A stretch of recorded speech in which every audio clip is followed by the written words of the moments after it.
El Canal del Congreso presenta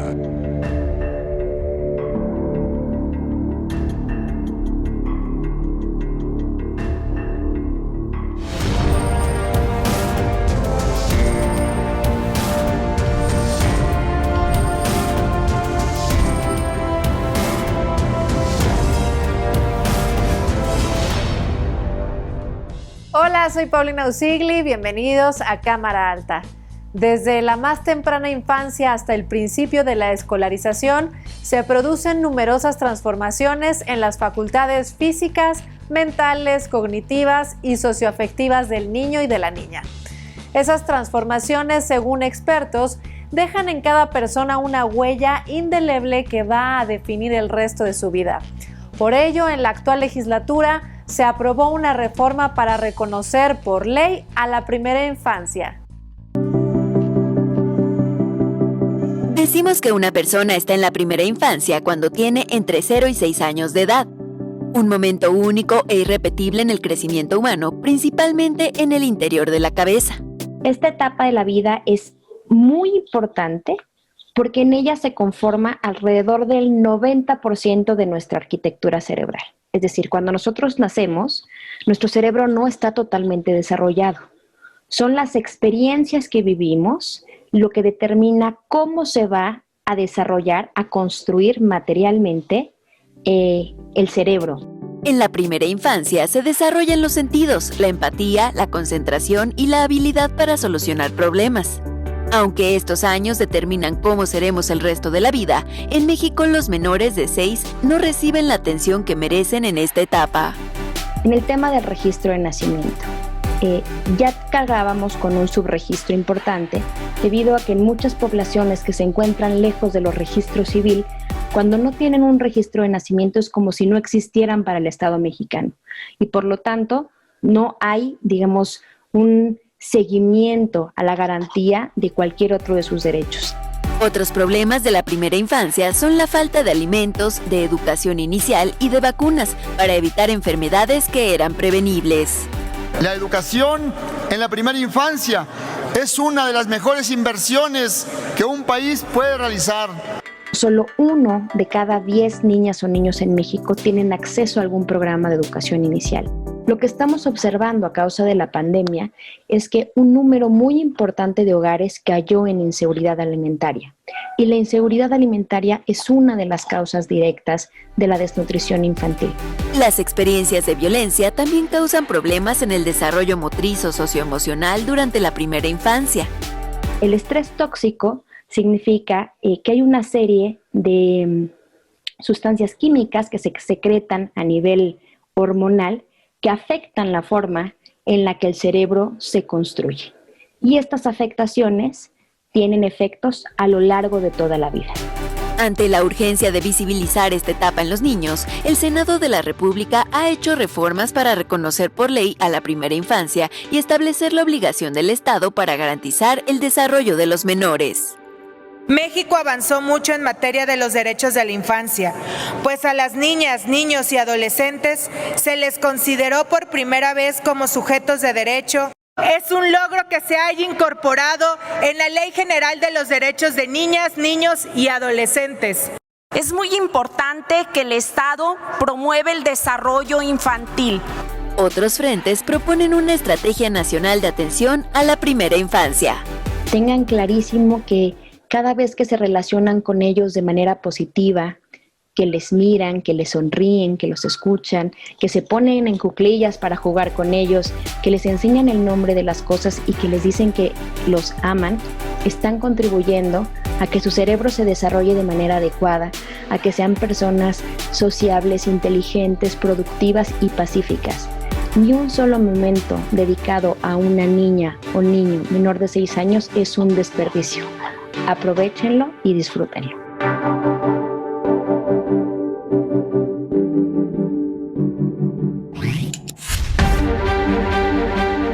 Antonia Nava nació en Tixtla Guerrero el 18 de noviembre de 1779 y era madre de familia cuando decidió unirse a la lucha de independencia.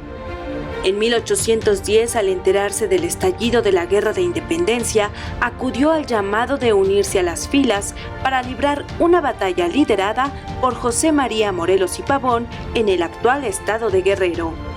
Así, Antonia Nava y su esposo Nicolás Catalán fueron parte de una contienda en un cerro estratégico para tomar el puerto de Acapulco. Ella solía preparar comida para las tropas, pero se convirtió en militar, tras defender su frente con palos y machete. Una de las hazañas que más se cuenta sobre su participación en la lucha independentista es aquella en la que Antonia se ofreció para ser sacrificada con tal de alimentar a los insurgentes que habían sido sitiados y resistían hambrientos por más de un mes en plena Sierra Madre del Sur. Según la anécdota, se presentó junto con otras mujeres ante el general Nicolás Bravo y con un puñal en la mano le dijo: «Venimos porque hemos hallado la manera de ser útiles a nuestra patria. No podemos pelear, pero podemos servir de alimento. He aquí nuestros cuerpos que pueden repartirse como ración a los soldados». Su acto generó gran admiración, levantó el ánimo e inspiró a que otras mujeres salieran a luchar contra el enemigo. Fue así como los soldados comenzaron a llamarle la generala. Las vidas que sí sacrificó Antonia fueron las de sus hijos, quienes salieron abatidos en diferentes momentos. Sin embargo, ella siempre mostró entereza y lealtad a la lucha. El 27 de septiembre de 1821, Antonia Nava participó en la entrada triunfal del ejército trigarante a la Ciudad de México. Algunas crónicas de época señalan que la generala iba montada a caballo y la acompañaban sus cuñadas Dolores y María Catalán. Su esposo estuvo en el ejército por más de una década y llegó a ser general de brigada. Finalmente, a los 63 años, el 19 de marzo de 1843, falleció Antonia Nava. Como una de las heroínas de la independencia, la generala reúne méritos suficientes para ocupar un lugar de privilegio en el Muro de Honor del Congreso de la Unión, donde el nombre de Antonia Nava destella en lo alto con letras de oro.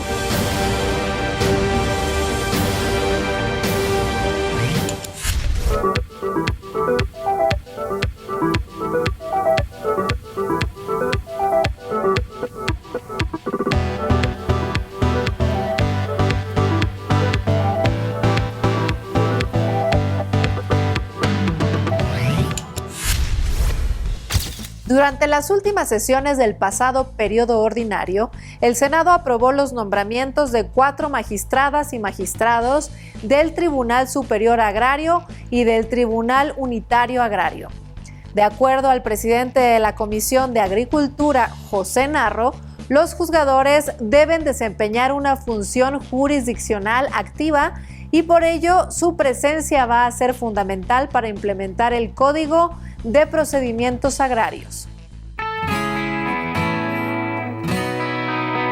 Ante la urgencia de adecuar las normas jurídicas a la realidad que se vive en el campo mexicano, en la Cámara Alta se presentó una iniciativa para crear el Código de Procedimientos Agrarios, que pretende modernizar de manera integral el sistema jurídico agrario. A través de la promulgación de dicho código, se podrá establecer un procedimiento específico para resolver los litigios de orden agrario que se suscitan en el campo. Hoy se trata de que al ejido y a la comunidad los pongamos ahora en el centro como actores principales en el desarrollo de nuestro país, como los sujetos del desarrollo, no nada más al ejidatario, sino al ejido y a la comunidad como sujetos del desarrollo, como unidad económica que sea capaz de sacar adelante a este sector. La propuesta del Código de Procedimientos Agrarios está compuesta de 203 artículos, distribuidos en 5 títulos que se subdividen en capítulos. Uno de los puntos fuertes de esta iniciativa propone llevar procedimientos a través de juicios orales, alejados de las formalidades excesivas y de la lentitud inherente del sistema escrito. Asimismo, otorga al magistrado amplia libertad para comprimir etapas procesales y acelerar actuaciones. Esto a fin de impartir justicia y resolver conflictos de manera pronta y expedita. planteamos que el Código de Procedimientos Agrarios sea un código que sea compatible con el carácter social de la ley agraria que necesitamos para rescatar al campo mexicano. Además, se presentó un proyecto para promulgar la nueva Ley Federal Agraria, al considerar que hay numerosas deficiencias en la actual legislación, lo que vulnera derechos individuales y sociales de los sujetos agrarios. De expedirse este nuevo ordenamiento, la sociedad contaría con una nueva legislación que regule los diversos regímenes de tenencia de la tierra, lo que otorgaría certeza jurídica a millones de mexicanos que habitan en ejidos y comunidades rurales de nuestro país.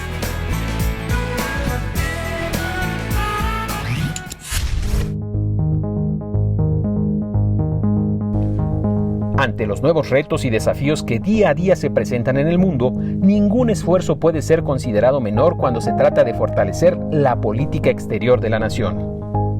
En este sentido, corresponde a la Cámara Alta la materialización de las facultades exclusivas del Senado previstas en el artículo 76 de la Constitución, además de otras tareas de diplomacia parlamentaria y protocolo. Entre las facultades exclusivas del Senado se encuentra analizar la política exterior desarrollada por el Ejecutivo Federal, aprobar los tratados internacionales y convenciones diplomáticas que el Ejecutivo Federal suscriba, someter a consideración los dictámenes respecto al nombramiento y ratificación de los agentes diplomáticos propuestos por el Ejecutivo, dictaminación de las reformas al andamiaje legal que rige el Servicio Exterior Mexicano y junto con ello realizar sus funciones de fiscalización, control y de análisis especializado. La Comisión de Relaciones Exteriores es presidida por el senador Héctor Vasconcelos y en la Secretaría lo acompañan las senadoras Alejandra Noemí Reynoso Sánchez y Nancy de la Sierra Aramburu. Conoce al resto de las y los senadores encargados de regular la política exterior de nuestro país.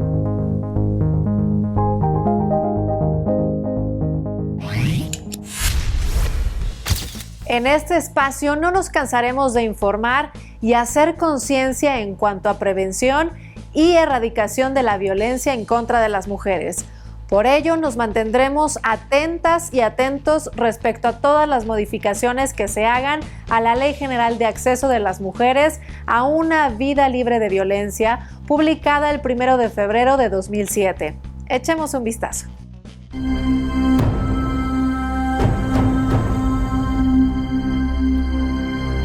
La violencia contra las mujeres es un problema que persiste en todo el mundo y no ha logrado desterrarse.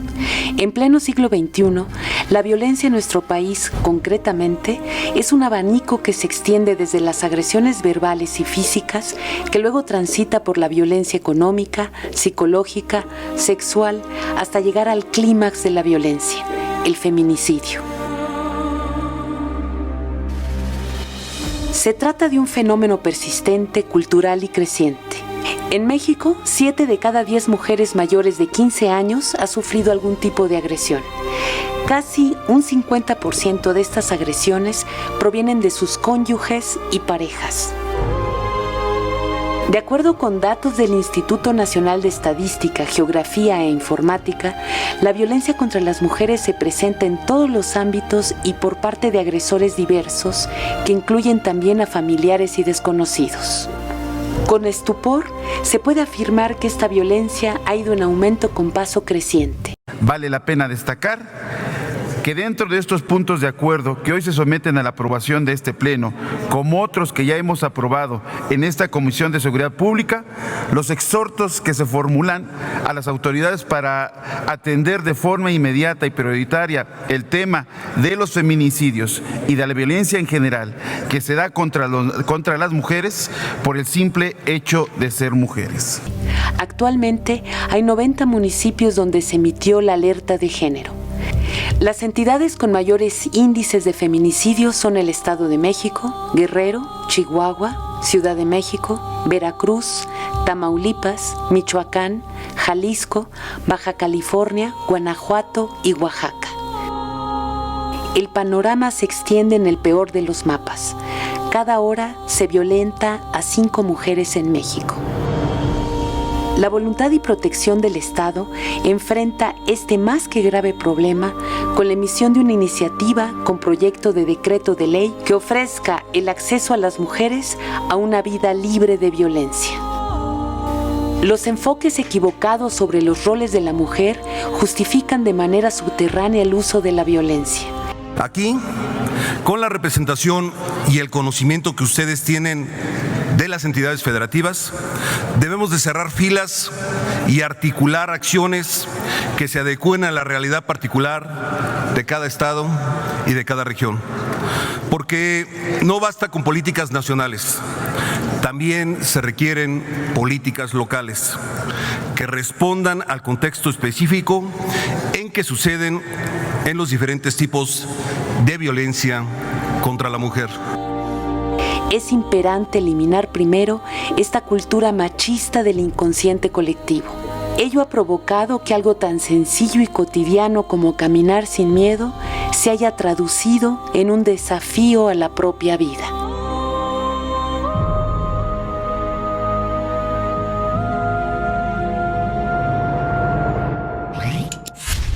Fuimos llegando a la antigua Academia de Bellas Artes de Querétaro, tímidos y reservados. Así comienza la crónica del constituyente, escrita por el diputado Juan de Dios Bojorquez, representante del 4º Distrito Sonorense en aquella misión convocada por Venustiano Carranza en 1916 para reformar la Carta Magna de 1857. Según las listas oficiales y de acuerdo con la crónica de Bojorquez, a la cita en Querétaro asistieron 219 diputados constituyentes. Las sesiones previas iniciaron el 21 de noviembre de 1916. Se registraron 66 sesiones ordinarias y una de carácter permanente que tuvo lugar los días 29, 30 y 31 de enero del siguiente año.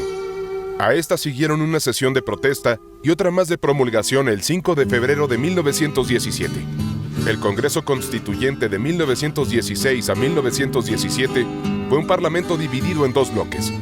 El de los llamados renovadores, conformado por los colaboradores de Venustiano Carranza, quienes, en su mayoría, habían sido diputados durante la última legislatura legal con Madero, que si bien tenían experiencia política, su visión se acotaba hacia una perspectiva liberal clásica de los asuntos políticos. Por otro lado se encontraban los jacobinos o radicales, quienes no conformes con la propuesta de Carranza de retocar la Constitución del 57, se atrevieron a dar el manotazo para lograr reformas contundentes en cuanto a las relaciones obrero-patronales, la tenencia y soberanía de los recursos y la educación. Asuntos todos que dotaron a la Constitución de 1917 el carácter de primera constitución social del siglo XX en el mundo. Con la promulgación de la Carta Magna de 1917 se completó, no el último, pero sí uno de los capítulos más brillantes de la Revolución Mexicana. Por un instante los fusiles se guardaron y las ideas brotaron como muestra de ese anhelo de libertad y justicia que el pueblo merecía.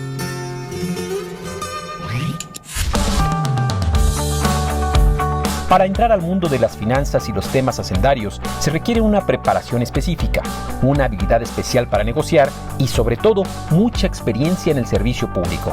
En resumen, este es el perfil del presidente de la Comisión de Hacienda y Crédito Público y también presidente de la Comisión Bicamaral en materia de disciplina financiera, las entidades federativas y de los municipios, senador Alejandro Armenta Mier. Poblano, nacido en Izúcar de Matamoros, pero con arraigo en Acatzingo, el senador Armenta es licenciado en Administración Pública y en Derecho, maestro en Administración Pública de Calidad y próximamente doctor por el Instituto Nacional de Administración Pública, formación sólida que demuestra con argumentos en tribuna.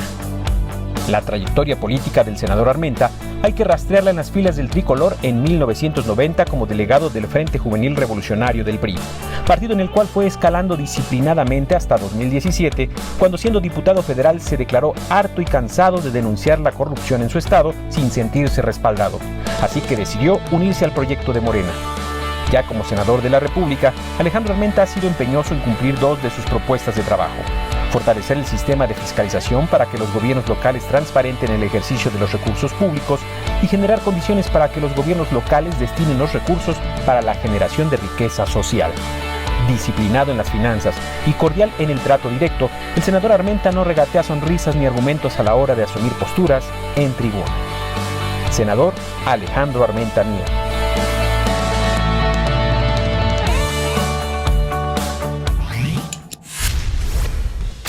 La piratería es un fenómeno que genera más daños de los que podemos imaginar y que se ha acentuado en el entorno digital debido a los millones de descargas que día a día se promedian en la red.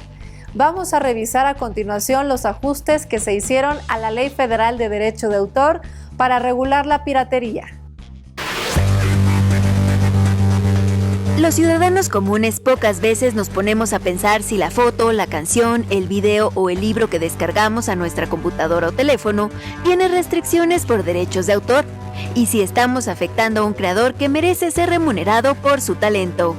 Sin embargo, la simple acción de utilizar contenidos sin la correcta autorización o pago conlleva a una serie de problemas. En México, 8 de cada 10 personas consumen piratería. 53% de los usuarios de Internet hacen descargas ilegales. Aunque al consumidor no le parece que se trate de un delito grave, la piratería no es inofensiva. Es decir, la piratería es un fenómeno, es un cáncer cultural, no hay otra. ¿Por qué? Porque afecta a la creación, afecta a los intérpretes, afecta a quienes producen legalmente las obras, afecta al propio fisco. Además, lo barato sale caro. No solo obtenemos menor calidad en un producto, sino que nuestra adquisición podría afectar nuestra salud, causar accidentes o dañar el funcionamiento de nuestra computadora cuando se trata de descargas ilegales. A las descargas prohibidas también se suma la piratería vía streaming, lo que ha generado que plataformas como YouTube intenten regularla y no permitan subir videos con obras o canciones protegidas.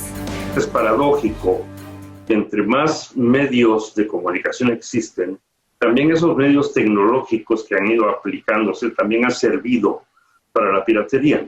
Hay un escaneo, una especie de escaneo a través de bots, de robots específicos que hacen la detección. Bueno, esta es una obra sujeta a derechos de autor y te avisan que tu video está infringiendo normas de derechos de autor y lo bajan.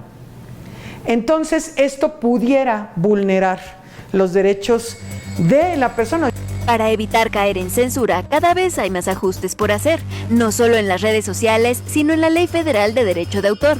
La Cámara de Senadores aprobó un dictamen que reforma leyes para actualizar la protección de obras de autor y combate la piratería en el entorno digital. Por ejemplo, si yo estoy denunciando un hecho que está ocurriendo en la calle, por ejemplo, y todo el mundo ahora ya sube un video, pero cerca de donde yo estoy se está llevando a cabo un concierto o una persona en su casa tiene a muy alto volumen una música específica que tiene derechos de autor y sale en mi video, pues ni modo que me lo bajen por eso, porque yo estoy enfocada en otro asunto, no estoy pretendiendo lucrar con la obra específica. Lo que no está a debate es que para reforzar los derechos de autor y combatir a la piratería en México es fundamental la colaboración entre gobierno, sector privado y sociedad.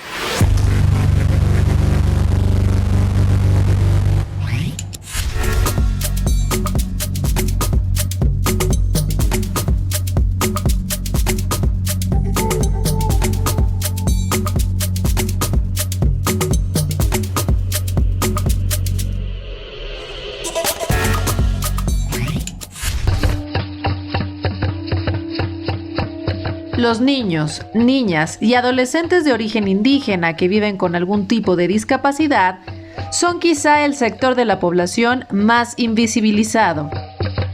La falta de datos sobre la prevalencia de las discapacidades en la infancia y juventud indígenas se traduce en una limitación para generar políticas públicas dirigidas a respetar, proteger y garantizar sus derechos humanos. Según datos de la Organización para la Cooperación y el Desarrollo Económicos, el empleo para las personas con discapacidad se reduce en 40% con respecto a la oferta de trabajo a nivel general, por lo que este grupo experimenta un desempleo 2 veces mayor que el resto de la población. Asimismo, se enuncia que las personas indígenas que tienen alguna discapacidad son víctimas de la discriminación, lo que las hace doblemente vulnerables. Por todas estas razones, el Pleno del Senado de la República aprobó por unanimidad una reforma a la Ley del Instituto Mexicano de la Juventud, a fin de generar marcos jurídicos que sienten las bases para el diseño de políticas públicas que permitan mejorar las condiciones de empleo de las y los jóvenes indígenas con discapacidad. La atención hacia la juventud indígena con discapacidad hoy se encuentra asentado en la ley y ahora es deber de todos hacer valer este mandato. De esta manera llegamos al final de Cámara Alta. Si desean comunicarse con nosotros o hacernos llegar algún comentario, opinión o sugerencia, ponemos a su disposición y de manera permanente todos los medios de contacto que aparecen en este momento en pantalla. Mándenos un tweet o escríbanos un mensaje y cuéntenos qué temas les interesan. Por lo pronto me despido a nombre de todo el equipo de Cámara Alta. Hasta la próxima.